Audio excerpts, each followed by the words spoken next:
Okay, so today we're diving into something pretty much all of us deal with every single day. That social feedback loop. You know, what are all those likes, comments, and shares actually doing to our brains? The science behind it? Well, it might just surprise you. I mean, you know that feeling, right? You post something online, a photo, a quick thought, whatever, and then you wait. Maybe you find yourself refreshing the page, just once or twice. You're just waiting for that little notification, that ping, that digital thumbs up. And then when it finally happens, that little thrill, that rush of validation, it feels good. But here's the thing, it's not just a feeling. It's actually a pretty powerful neurological event, and we're only just beginning to understand how deep the effects go. So what's really going on in our heads when we get that feedback? Let's take a look into what we can call the digital mirror. All right, so there was this really fascinating study recently in Frontiers in Psychology that tried to nail this down. Researchers basically built a fake social media site. Then they brought in teenagers and adults and gave them a dose of either positive or, negative feedback. And then they measured the immediate impact on their self-esteem. And this really gets to the heart of the whole thing. See, the teenage brain is just wired differently. It's way more sensitive to what other people think, because the part of the brain that seeks rewards develops a lot faster than the part that's in charge of self-control. Adults, on the other hand, usually have better emotional regulation and a more solid sense of who they are. And the data totally backs this up. When the feedback was positive, yeah, everyone felt better. But for the teenagers, that boost to their self-esteem was noticeably higher. You can practically see their brain's reward system lighting up. Okay, but this is where things get really critical. When the feedback was negative, the difference was huge. I mean, sure, the adult self-esteem took a little dip, but for the adolescents, it absolutely plummeted. That social pain was so much more intense, the sting was way worse. It really shows just how vulnerable they are to what people say online. So why the huge difference, right? Well, it all boils down to something called the dual systems model. The easiest way to think about it is this. Imagine the teenage brain is like a car with a super powerful engine. That's the emotional, reward-seeking part. But the brakes, the part in charge of control, are still being installed. That's why things like infinite scroll or videos that play one after the other can be so hard to pull away from. It's all gas, no brakes. But this isn't just about brain chemistry.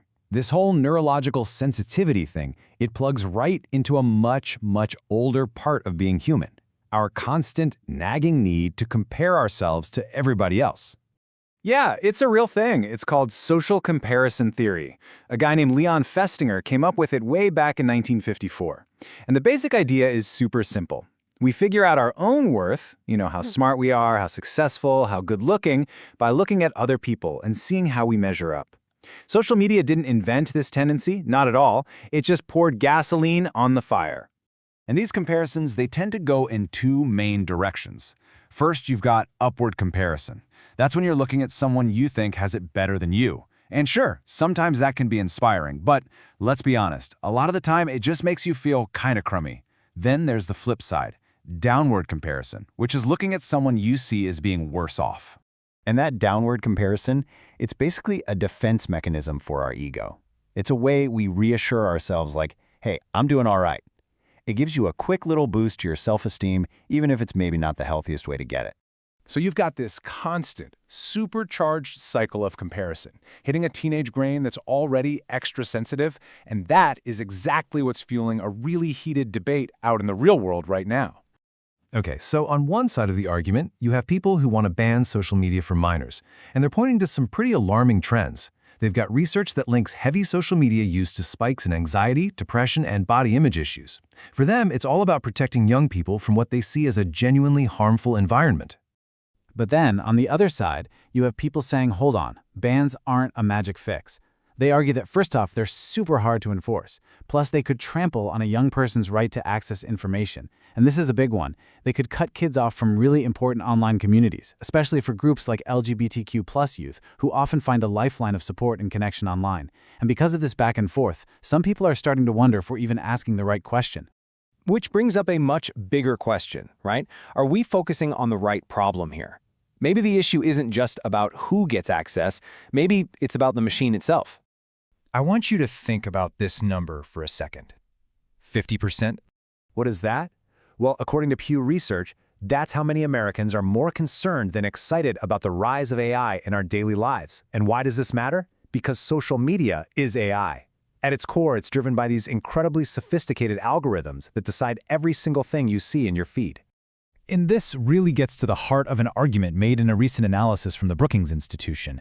The idea is that banning kids from social media might just be treating a symptom, not the actual disease.